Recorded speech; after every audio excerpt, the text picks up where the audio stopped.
FM unit number 3 chapter number 1 है, capital structure theory है। एकदम इजी वाले सम्स है, बराबर है। इसके साथ दूसरा तुम्हारा चैप्टर है का लेवरेज वाला, operating finance and combined leverage है ना, उसकी वीडियो ऑलरेडी अपलोड हो चुकी है। ये चैप्टर नंबर 1 है का। देख, इसमें कुछ भी करना नहीं है का, यहाँ पे value of the firm find करना है। वैल्यू ऑफ द फर्म किस तरीके से फाइंड करोगे, तो दो दो चीज़ों को ऐड करना है। क्या कंपनी का डेप कितना है, डिबेंचर कितना है, डेप कितना है, वो लेना है। और उसके अंदर क्या करना है, इक्विटी को प्लस कर देने का। दोनों का प्लस करोगे तो तुम्हारे को आंसर आ जाएगा। 90% क्वेश्चन के अंदर, अराउंड 99% क्वेश्चन के अंदर तेरे को ऑलरेडी डेप तेरे को दे ही देंगे कि इतने रुपए डेप है, इतने रुपए डिबेंचर है, बराबर है। और बाकी खाली तेरे को क्या करना है, इक्विटी शेयर की जो वैल्यू है वो तेरे को फाइंड करनी है। तो इक्विटी शेयर की वैल्यू किस तरीके से फाइंड करने की, तो net profit divide by cost of equity share जो है उससे डिवाइड कर देने का, तो तेरे को आंसर मिल जाएगा। किसका, इक्विटी का। इक्विटी के अंदर डिबेंचर को ऐड कर दो, वैल्यू ऑफ द फर्म आ जाएगा। देख, रीड करते हैं क्या दिया हुआ है। S Limited and T Limited are in the same risk class and are identical in all respect except that a company S use DEP while company T does not use a DEP। दो company है, S Limited है, T Limited है। S Limited क्या कर रही है, तो S Limited DEP का यूज़ कर रही है, उसका डिबेंचर है, T Limited के पास नहीं है, बरोबर है। The labour firm has a 9 lakh debenture, बराबर है, जो 9 लाख रुपए के डिबेंचर है किसके पास। अब ये कंपनी खाली डिबेंचर का यूज़ करते, मतलब इसका डिबेंचर कितने के, 9 लाख रुपए के। इधर डिबेंचर इसके पास है नहीं। Carrying a 10% rate of interest, उसका इंटरेस्ट का रेट कितना है, 10% है। Both the firm on 20% operating profit, दोनों फर्म क्या करते हैं, 20% ऑपरेटिंग प्रॉफिट लेते, किसको, पर टोटल एसेट के ऊपर लिखा हुआ ना, operating profit on their total asset. अब टोटल एसेट है कितनी, 15 लाख। तो देख, दोनों का लिख दिया, टोटल एसेट 15 लाख, 20% दोनों को प्रॉफिट मिलता है, मतलब कि 3 लाख रुपए मिलता है। ऑपरेटिंग प्रॉफिट मतलब कि EBIT। EBIT में से क्या करेंगे, इंटरेस्ट माइनस करेंगे, तो तुम्हारा क्या मिल जाएगा, नेट प्रॉफिट तुम्हारे को मिल जाएगा। अच्छा, इंटरेस्ट आएगा किसके ऊपर, जो डिबेंचर उसके ऊपर आएगा। तो 9 लाख के डिबेंचर है, तो 9 लाख के 10% हम लोग निकालेंगे, तो डिबेंचर का ब्याज कितना आएगा, 90,000 रुपये आएगा। बराबर, जबकि बाजू वाला जो है T Limited, उसका तो डिबेंचर नहीं है, तो उसको ब्याज भी नहीं देने का। ठीक है, तो 3 लाख रुपए EBIT, उसमें से इंटरेस्ट गया 90,000 रुपये, तो इसका कितना आ जाएगा, नेट प्रॉफिट 2,10,000 आ जाएगा। इसका कितना आएगा, 3 लाख आएगा। क्यों, क्योंकि इसके बाद डिबेंचर नहीं है, स्पेसिफाई यहाँ पे ऊपर क्वेश्चन में तुम्हारे को किया हुआ आएगा, बराबर है। देख आगे क्या दिया हुआ आएगा क्वेश्चन के अंदर, the capitalisation rate of 15%, capitalisation rate of equity share, मतलब KE तेरे को 15% दी है। ठीक है, हमारे को इक्विटी शेयर की वैल्यू ढूंढनी, तो इक्विटी शेयर की वैल्यू ढूंढने के लिए हम लोग क्या करेंगे, net profit divide by KE कर देंगे। KE तेरे को 15% दिया आएगा। नेट प्रॉफिट 2,10,000 डिवाइड बाई 15% करो तो 14 लाख आंसर आएगा।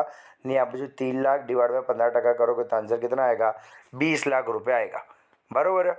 सच बड़ी।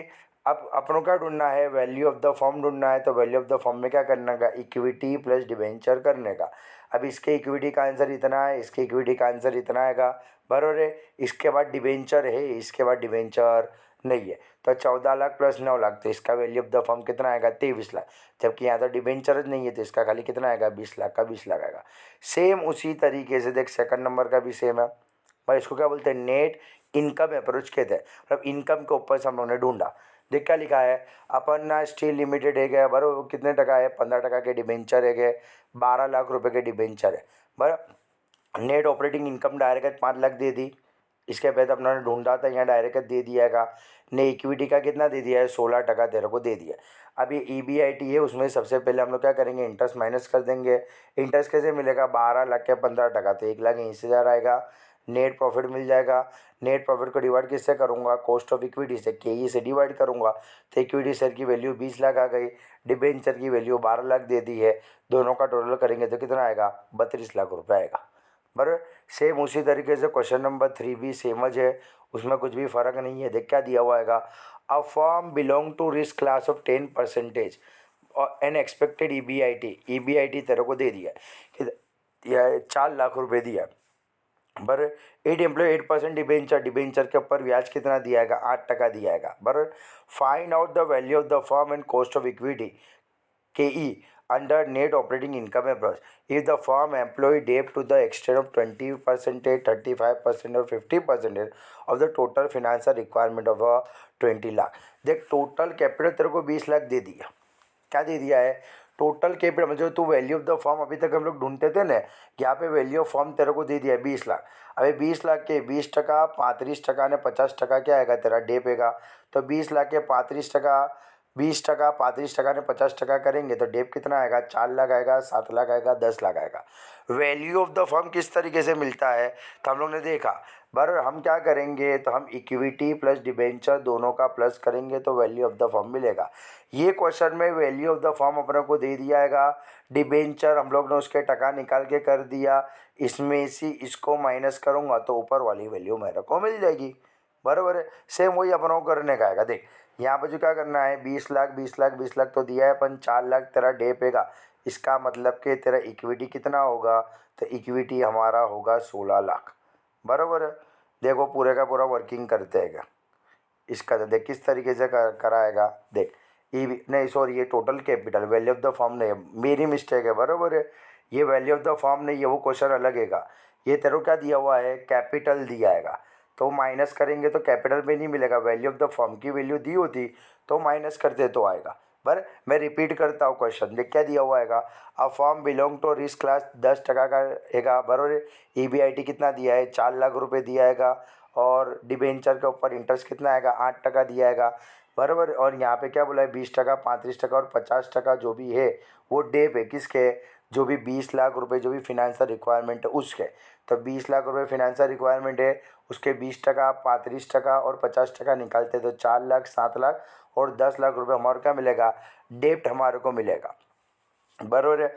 अब EBIT कितना दिया है, तो EBIT 4 लाख, 4 लाख ने 4 लाख दिया है, पर इंटरेस्ट निकालना है तो इंटरेस्ट किसके ऊपर निकलेगा, डेप के ऊपर, डिबेंचर के ऊपर निकले। तो 4 लाख के 8% करूँगा, 7 लाख के 8% करूँगा, 10 लाख के 8% करूँगा, तो 32,56,000 रुपये मेरे को मिलेंगे। EBIT में से डेप को मैं माइनस कर दूंगा तो नेट प्रॉफिट हमारे को मिल जाएगा, बराबर है। अब देख ये वैल्यू ऑफ द फर्म जो है उसकी देख ये फॉर्मा आएगी, अगर तुम्हारे को शॉर्ट में करनी हो तो उसकी फॉर्मा क्या आती है, EBIT अपॉन KO, पर EBIT तो ऑलरेडी क्वेश्चन के अंदर 4 लाख 4 लाख 4 लाख तेरे को दे दिया है, पर KO का मतलब क्या होता है, cost of equity, overall cost जिसको कहते हैं, बराबर है।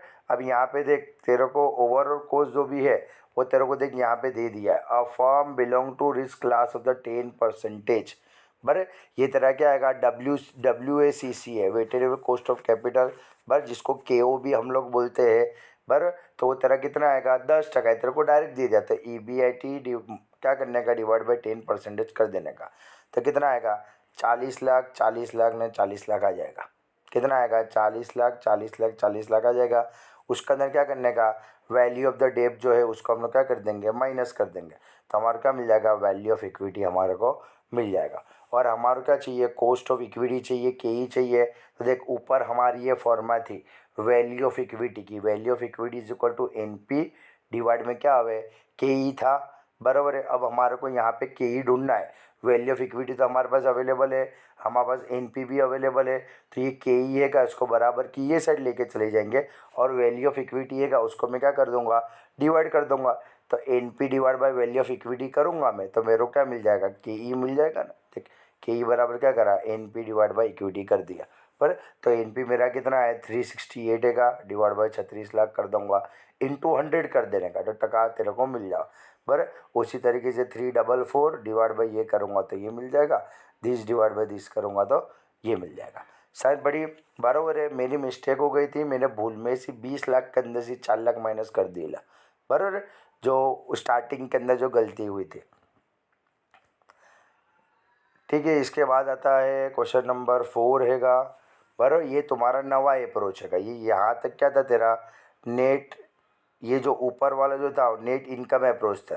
पहला और दूसरे नंबर का जो सम्स करा वो कौन सा था, नेट इनकम अप्रोच के ऊपर से था न। अभी वाला जो सम हैगा वो कैसा है तेरा, नेट ऑपरेटिंग इनकम अप्रोच वाला था। अभी हम लोग कर रहे हैं नेट ऑपरेटिंग इनकम अप्रोच वाला ही हैगा, बराबर। ये वाला क्वेश्चन भी, क्वेश्चन नंबर 4 देख क्या बोला हुआ है, the expected annual net operating income, net operating income जो भी है, मतलब कि ईबीआईटी तेरे को 10 लाख रुपए दे दिया, देख ईबीआईटी का मुझे 10 लाख लिख दिया, बराबर है।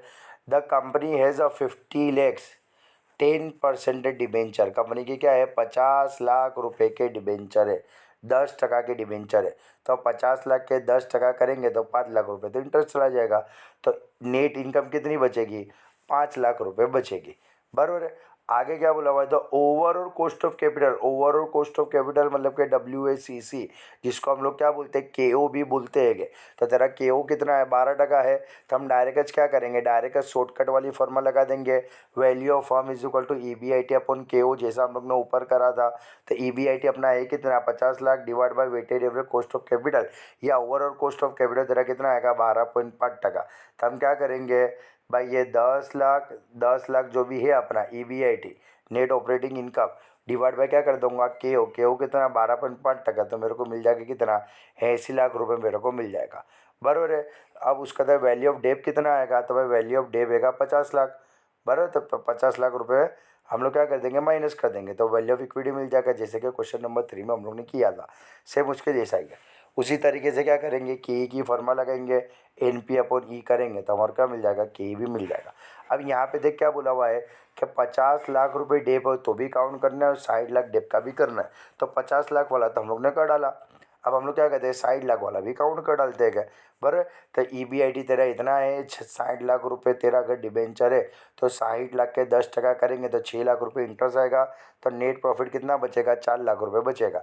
अच्छा, वैल्यू ऑफ द फर्म तो सेम टू सेम हो जाएगा ना, क्योंकि EBIT अब हम लोग क्या करेंगे weighted average cost of capital या cost of capital overall KO, जिसको हम लोग बोलते हैं कि 12.5%, तो 80 लाख आएगा। अभी 80 लाख में से 60 लाख रुपए डेप है, इसका मतलब क्या आएगा 20 लाख रुपए अपना हमारा इक्विटी शेयर का, बराबर। इक्विटी शेयर की KE की फॉर्मा हम लोग ये लगा देंगे तो हमारे को ये वाली वैल्यू मिल जाएगी, सही है, बराबर।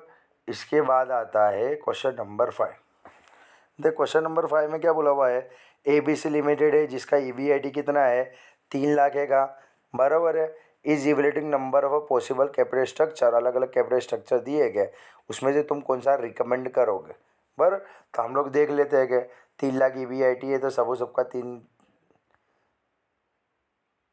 3 लाख रुपए सबके अंदर लिख दूंगा EBIT के अंदर, पर 3 लाख रुपए, बराबर। उसका तो फिर अपन को क्या करने का इंटरेस्ट माइनस करने का, देख डेब इतना है इतना है, 3 लाख है 4 लाख है 5 लाख है 6 लाख है 7 लाख है, और ये सबके क्या टका दिए 10%, 10%, 11%, 12%, 14%, पर ये तो जो तुम्हारा क्वेश्चन दिया है ना वो ये लोग ने यहाँ पर जो क्वेश्चन को ही लिखा हुआ है, दूसरा कुछ है नहीं, बराबर। तो हम लोग क्या करेंगे 3 लाख के 10% निकालूंगा तो 30 आ रहेगा, 4 लाख के 10% निकालूंगा तो 40 आ रहेगा, 5 लाख के 11% निकालूंगा 55,000 आएगा, 6 लाख के 12% निकालूंगा तो 72,000 आएगा, ये 7 लाख के 14% निकालूंगा तो 98,000 आएगा, बराबर। EBIT में से इंटरेस्ट माइनस करेंगे तो नेट इनकम मिल जाएगी, नेट इनकम को क्या करूँगा डिवाइड बाय KE करूँगा तो वैल्यू ऑफ इक्विटी मिल जाएगी, बराबर। ने वैल्यू ऑफ इक्विटी ने वैल्यू ऑफ डेप को प्लस करूँगा तो क्या मिल जाएगा वैल्यू ऑफ द फर्म मिल जाएगा, और हम लोग क्या कर सकते हैं वैल्यू ऑफ फर्म के ऊपर से KO भी हम लोग ढूंढ सकते हैं क्या, पर अब देखिए क्वेश्चन के अंदर हमारे को बोला है KO हमारे को ढूंढना है, तो देख KO की फॉर्मा देख किस तरीके से आएगी, तो इसके पहले हम लोग ने यहाँ ऊपर एक फॉर्मा देखी थी वैल्यू ऑफ द फर्म की, क्या value of the firm is equal to EBIT upon KO। अब अभी हमारे KO ढूंढना है तो हम क्या करेंगे KO डिवाइड है उसको उठा के सामने ले जाऊंगा, ये वैल्यू ऑफ द फर्म है का मल्टीप्लाई उसको क्या करूँगा डिवाइड में ले आऊँगा, तो EBIT divide by value of the firm करूँगा तो मेरे को क्या मिल जाएगा KO मेरे को मिल जाएगा। EBIT ऑलरेडी क्वेश्चन के अंदर तुम्हारे को 3 लाख रुपए यहाँ पे दे दिया है, वैल्यू ऑफ द फर्म अभी हम लोग ढूंढ के लेके आए, इक्विटी और डेप दोनों का प्लस करा तो वैल्यू ऑफ द फर्म हमारे को मिल गया, ठीक है। सबके अंदर सेम टाइप की फॉर्मा है, कुछ एक्स्ट्रा ऑर्डिनरी कुछ भी नहीं है, बराबर। खाली तुम्हारे थोड़ा ध्यान रखने का कि ये वाली फॉर्मा हम लोग ने यूज़ की थी, बराबर। अभी तुम्हारे को नहीं दिया है तो दूसरी फॉर्मा उसके हिसाब से बना के करने की, ठीक है। उसी तरीके से देख 6 नंबर का है, सेम टू सेम ऊपर के जैसा है, ट्राई करना, अगर नहीं आता है तो पूछ देखना, बराबर है। 7 नंबर का देख क्या दिया है, the following estimate of the cost of the debt and a cost of equity capital have been made at the various level of the debt equity mix of the ABC Limited। ये पूरा question दिया है। Determine the optimal debt equity ratio for the company on the base of the overall cost of capital. तो क्या ढूंढना है, केओ ढूंढना है, ये दोनों के ऊपर से। देख एक सिंपल सा लॉजिक है, परसेंटेज ऑफ डेप दिया है, डेप की कॉस्ट दिएगी ने कॉस्ट ऑफ इक्विटी दी है। देख डेप तेरा है कितना, 0%, इसका मतलब 0% डेप है, इसका मतलब 100% इक्विटी होगा। अच्छा 10% डेप है, 10% डेप है मतलब 90% इक्विटी होगा। या 20% डेप्ट है, इसका मतलब